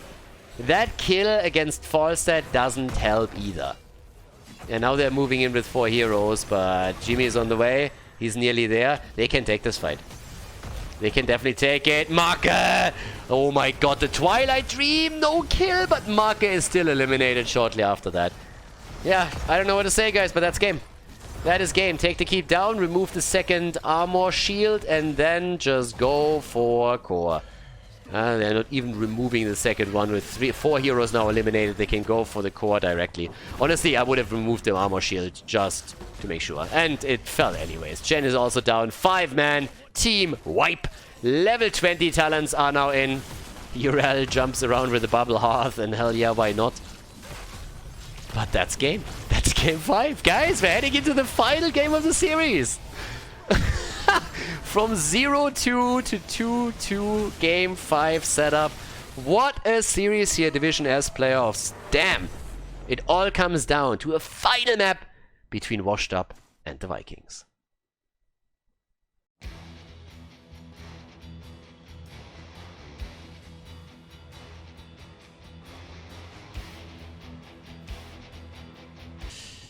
Okay, everyone, game number 5. Well, we're heading straight into our 5th game, and, well, we got a bit of a change as well. So, Berghult is actually not here. So, instead, Quantnix is subbing in for him for the 5th game of a best of 5 series. So, yep, Berghult apparently is going to some kind of football game, so he's playing or something on the day of the playoffs. Nice, game number 5, also cool. So, of course, having Quantnix in here is going to be quite a bit of fun, but we'll see how this goes for them.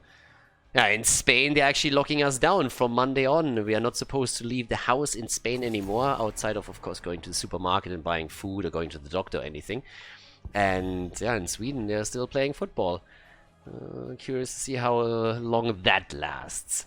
But, yeah. So, game number 5. We have Dragonshire coming up. Here comes the quick ban against Anna, as usual. Nothing has changed on that front.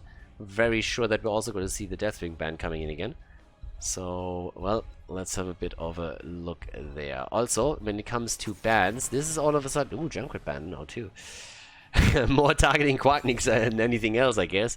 But keep in mind that this is, of course, a map where you kind of want to get rid of, especially Rexa. Controlling the lanes here, that's going to be pretty important. Alright, Deathwing gets banned out, as expected. I guess I'm also expected the blue team to ban Deathwing out, but I guess they have to get rid of Rexa now. There's always the play where you can just like try to let both of them go through and then you get at least one of them, something on that side, but yeah. Alright. Let's see. They're actually hesitating. I expected a quick ban on Rexa here. Do they actually let that slide? No. They ban him out. They take a bit more time, take it easier, but yeah, the ban on Rexa is through. And with that, it's first pick territory. So let's have a look of what's happening with this one. Malfurion. Malf has the first pick. Are they going to go for a Tracer composition again? I mean, they played in the previous games already. And the chances that Wash Up... I mean, there is a chance that Wash Up picks Tracer away if they feel that this is something that the Vikings want to do and they're afraid of it. Nick has played Tracer quite a bit, so it's not like he's incapable of doing it. But this is more so a map, if anything, he played Kerrigan here. So there's that. Yeah, like this, for example. Kerrigan and Anuburak already getting picked. Okay, so we're gonna see some aggression. It's gonna be some fun there. Let's see. What else do we get with this? Okay. ETC and Liming. We had actually an interesting lack of Li Ming throughout this series so far. So yeah, Li Ming is in. That should actually be something that eventually gets switched over to Maka. I mean, if you get the quick reset on Li Ming, you can really snowball those fights again. But we haven't seen any top lane commitments just yet, and this is one thing that really surprises me a bit considering the map. Top lane is super important so that your 4-man is a bit more free in their movements. Like even Zarya can be easily played here, and you just have like a good top laner and then have Zarya and a 4-man barreling through the bot lane. Or most likely it's like a 3-man depending on what your top laner is, if you can rotate or not. Which of course would lose shrine control eventually. Wall up ban again. And what do we get? Come on. What's the ban against them? What are they afraid of here? Support? Yeah, Rhaegar. Rhaegar, of course, quite neat because you have so many camps on the map, and he really increases the camp clear speed, which is always important, so that's something. And let's go. Next setup. The double pick. What do we get with this?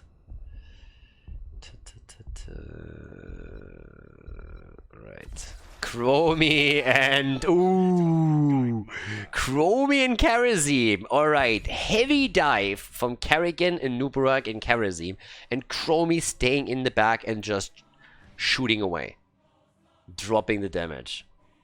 Okay. That's going to be hype. Now the question is what Quasar is going to get. I mean, he's sitting topside, but he can still get something that allows him to jump in as well with this. Greymane. Ooh, Li Ming Greymane, okay. And Blaze, ETC Blaze, okay. Quacknix maybe on Greymane. Muk on Li Ming. Let's see how they swap it. But that's game 5. Guys, it comes down to the final map in the series, and game 5 it is. So Dragonshire is the final map for this one before we're heading into the next round. But oh boy, who drops down into the losers bracket? Who stays in the winner bracket? Leo is the pick, the janitor's in the house, and we are jumping straight into Dragonshire for the final map of the best of 5 series here in the playoffs. Game on! Game number 5, the final map, and off we go. Dragonshire, and on the left side, the blue team. Hazops on Chromie, Banana H on Kharazim, Nick on Kerrigan, Quasar on Leoric, and Masquerade on Nubarak. And on the right side of the map, we have Muk on Greymane, Skork on Malfurion, Max Passion is playing Blaze, Gia is playing ETC, and Quacknix is playing ETC. Yeah, he's subbing in for Backhult, who had better things to do. So now we have with this bit of a weird frontliner. It's not really a situation in which you usually see Quacknix, so let's see how his ETC is. I mean, if he talks to Breeze regularly, he might have picked up a trick or two. So we'll see how that works out. When it comes to the talents, we now have Fury of the Swarm already in. We have Iron Fist as well. And I'm pretty hyped to see how the red team is gonna do here, because they had a 2-0 lead in the series, and now they are fighting on the 5th map, and to make matters worse, they have to play with a sub-player. Talented sub-player, experienced sub-player, but still someone that they don't usually play with. And down here, the lockdown as Kerrigan comes in and nearly takes them apart, but the turnaround was actually quite neat. Masquerade nearly falls here and has to move out, but damn, that got scary for a second. It's amazing that we didn't see a single kill. This looked like we could at least see like 3 in that battle. But yeah, Kerrigan again in the game is a bit odd, considering that the last time that Kerrigan made an appearance in this series, she had a pretty huge impact on the victory for Washed Up. So not banning Kerrigan against Nick usually turns out to be a mistake. We'll see if this time they are able to control her or not. But Nick is pretty brutal. Okay, so for now, here comes the talents. Already 6 stacks for Chrome. Ooh, that's the first kill. Alright, a little bit of bug reporting is happening here. First bug got already removed. Nubarak down. And with that, they're rotating towards Gnomi. Yeah, how's the ops? He saw it coming. I mean, again, map control, minimap is everything. And he knew that there was a rotation headed his way. Now both teams are still aiming for their own camp, as you can tell. So currently taking the one on the left side. On the right side you have Greymane doing pretty much the same thing. The rest of the two teams are fighting for shrine control, trying to get that.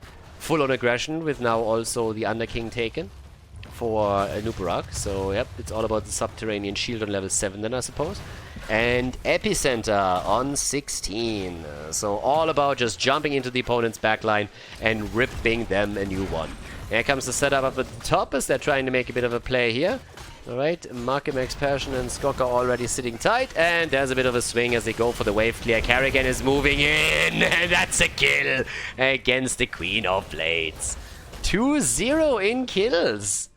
Yeah, the aggression so far seems to mostly come from the blue team, but every single time they make one of these engages, they are immediately faced with pretty tough opposition, and they're taken down. So that's the second hero to die. The Quasar is also a bit low. They're making the play for Banana Age. The root is on the ground and he just barely zips away. But that's already the first tower taken down topside. And if they eventually break through the wall and can home in on the fountain, that would take the chances of the blue top laner pretty much down to 0 to hold on to experience and the shrine. So if this trend continues, then we might see the Vikings walk away with a victory here after all. Nick, in this case, jumps out. The big play is, of course, around level 10 again. I mean, that's never going to change. Gia, in this case, is also going to be forced to more or less go into disintegrate to just counteract Nubarak's cocoon. Usually you don't see that, but still, against the Nubarak, it's the standard. Talking about a Nubarak, dead again! There's a lot of bug reporting happening in this case, and Marco on Greymane is currently just crushing. I mean, jumping in and dropping the damage at 3 kills against 0. They don't really care if both of the shrines are under the control of the blue team. If nobody is able to move into the middle to channel the Dragon Knight, then that doesn't matter whatsoever. Gia is able to control the bot lane for now, but that is a neat lead that they have here. 3 kills against 0 and the talent advantage. Sorry, not talent advantage, but the level advantage. It will eventually translate into a talent advantage, but boy. Not quite what I expected. Especially since they have to play with a sub player now. So, Marke is already seeing that. And by the way, a sub player that is playing off-roll. I mean, it's not the normal role that he plays here. So, yeah. Quacknick so far, still sitting tight there though. Time loop is in. Temporal loop now chosen. And Echo Paddle on ETC. Which could also mean... I mean, you could theoretically even go into the stage dive here if you wanted to. If he feels there's too many interrupts on the other side. This game is actually kind of neat. Honestly, when they came in with the support, with the sub player, I was like, don't know if Quack can really play the ETC main tank here to that extent or not. But right now it's working out. These combos are just over and over and over again on point. The slide, the root, and the immediate damage. That was scary too. Nubarak did get away, but that could have been in theory another kill against him. So it's getting a bit problematic here. Level 10 will change a lot, as I said. But this is by no means over. Dragon Knight does not get captured. Bot lane. Shrine was already lost, more or less. So Greymane didn't even have to go for it. I mean, he had the chance for an interrupt. But here we go again. Skog and Quacknix are just sitting tight, playing around the bushes, playing around vision a little bit, and just ensuring that whenever there's an opportunity, they get the combo out again to prepare for a kill through Greymane. Ooh, Max Passion, bunkering it up. Level 10. And Mosh Pit. And he catches one. Catches good old Karazim, and he is dead. The slide, the kill, hashtag worth it. 4 kills against 0 now. Quacknix moving in again, trying to go for Carrigan this time, who, by the way, just barely escaped the power slide in the mosh pit, but they got a kill, and that's already worth it. But damn. That's 4 kills against 0 now. Level 10 on both sides, so that's at least that. Leo, by the way, is low. And could honestly die topside. And does. How much damage does Make have by now? I mean, he is just shelling the shit out of them. 19,000 damage at this point. Yep. And they are starting to take more and more control over this map. Okay. Could get the Dragon Knight in the middle. And they do. They do. Malfurion has it. Malfurion has the Dragon Knight. And at the top, the kill attempt. Make finally taken down. The setup with the Cocoon was strong enough to eliminate him. And Max Passion does have the ult in 1 second. Bunker? No. Nope, nope, nope. Didn't bunker up. Said, nope, not happening. So only the wall gets destroyed. Washed Up is still fighting, still going strong. As expected, this integrate has been the choice on level 10 for Li Ming so that she can counter Nubarak's cocoon. That's pretty much a hard counter. And that's a kill. The Dragonite didn't really do too well for them. It broke through a wall, and as a reaction, they lost 3 heroes. Not really a trait that you would necessarily want or need here. So that was not really that. Okay. For now, we have at the top still a bit of pressure. Over to the left side. Now with both teams on level 12 and a little bit. We're looking at camps also claimed. And this Bruiser camp could of course assist a bit with the top lane pressure and maybe even take the opponent's wall down. But we are pretty much again reset. I mean, this is more or less a reset. There's a slight advantage for the red team, but it's nothing crazy. They're a little bit ahead in kills, a little bit ahead in experience, nothing that's really too insane. And yeah, this game, for a final... Oh, that's a kill, isn't it? Yes, Quacknix is down. Immediate disintegrate, and the Entomb just half a second too late to capitalize on the setup.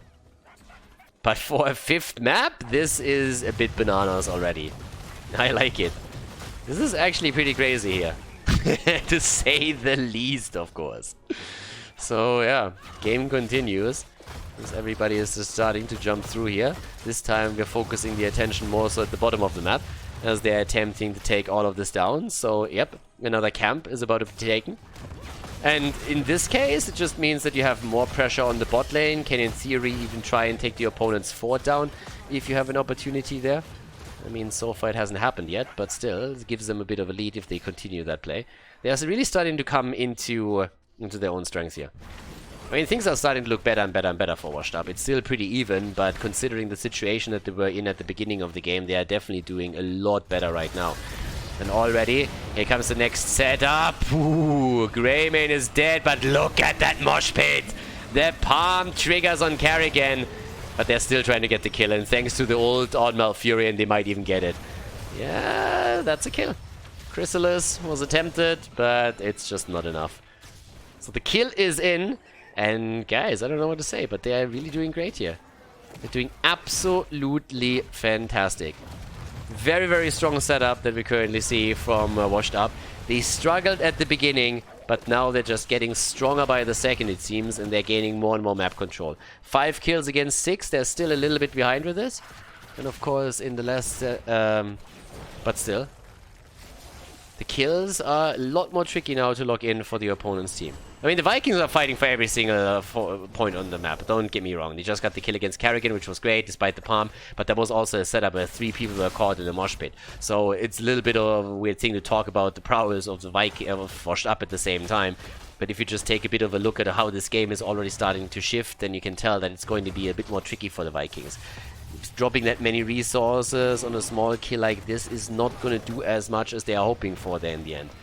So now level 16 is nearly there for Washed Up, and they are already driving them away again. You look at the top lane, and the top lane is under the control of Leoric. He's following Blaze into the middle, so the pressure is on the blue team once again to make something happen here. And it is getting trickier by the second. Quacknix is doing a really good job attempting to set these kills up, but now he's also isolated. Temporal Loop has been dropped on him, and they get the kill against him with the Ultralisk. Already a cocoon against Li Ming now too. Another fantastic setup for them here.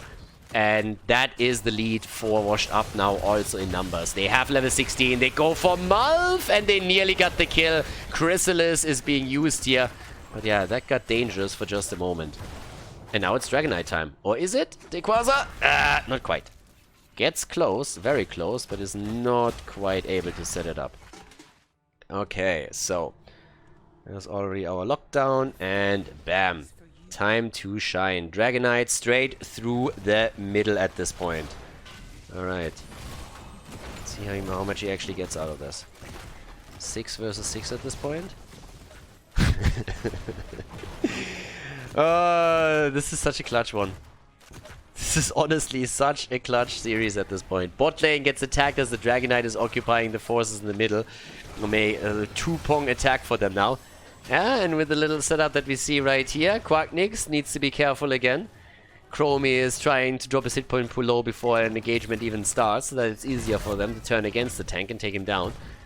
Epicenter is of course now in. We have 16 on both sides with 6 kills against 6. I mean, it's dead even pretty much at this point. And the bot lane aggression still follows. In terms of damage, still Greymin with 33,000. Top numbers for him.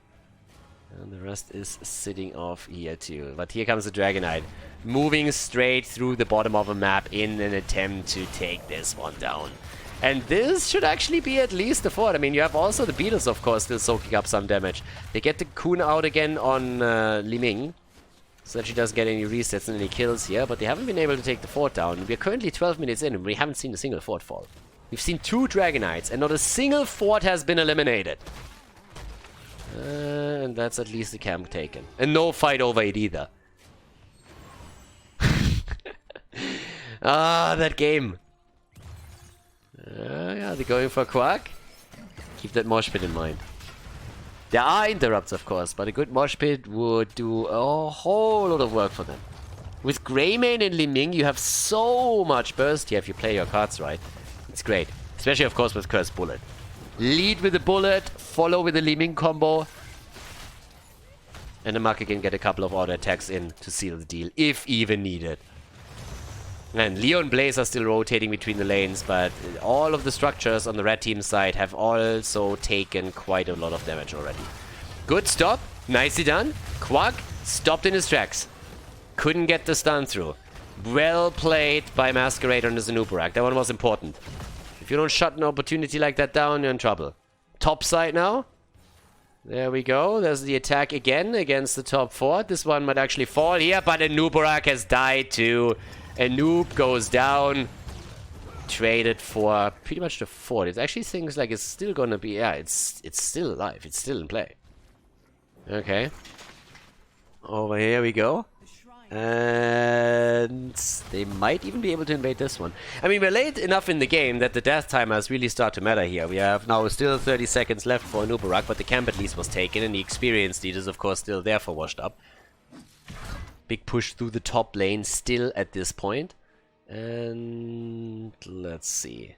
Yeah, Dequaza is already trying to at least get access to this. They have to delay, they have to fight for Anubarak to come back, but of course the chances of the blue team or the red team really getting a Dragonite in his absence are slim to none. That would have been needed to be perfect timing. That's not going to happen here. So, yep, here we come in again. Dequaza trying to push it out, but of course both teams have now a camp on the lane. On the other hand, this is kind of interesting. Oh, Quack! He might still fall. He gets locked down and he drops the mosh pit and he dies. The palm on Kerrigan doesn't get popped. Mark is in trouble and Mark is dead. This time they get the kills, but a really nice move here. Triple kill. And they're gonna go for Malfurion now. He might die too. He gets slowed down already by Leo. That's another kill. Damn! That's level 20 and Washed Up is looking great. But good instincts from Quacknix here. They were trying to set the trap, and the trap turns against them, and instead of trying to run away, he just turns it and tries to go for the mosh pit, which nearly led them to win the fight there. So that was a really explosive one, but it was actually kind of insane. So yeah, nicely done. I mean, right now we have the Dragonite pushing through the bot lane. This time they have to do a little bit more than with the previous one and really get the damage in. Top lane is of course getting pushed still by the camp that the red team, the Vikings, have taken previously, so the fort is likely to fall, so you want to make sure that you're getting a good trade out of this. The keep is the minimum that has to fall here. If you can get more, that would be great. If you can, for example, get the kill against Blaze and stagger the deaths on the opponent's side, that would be the dream.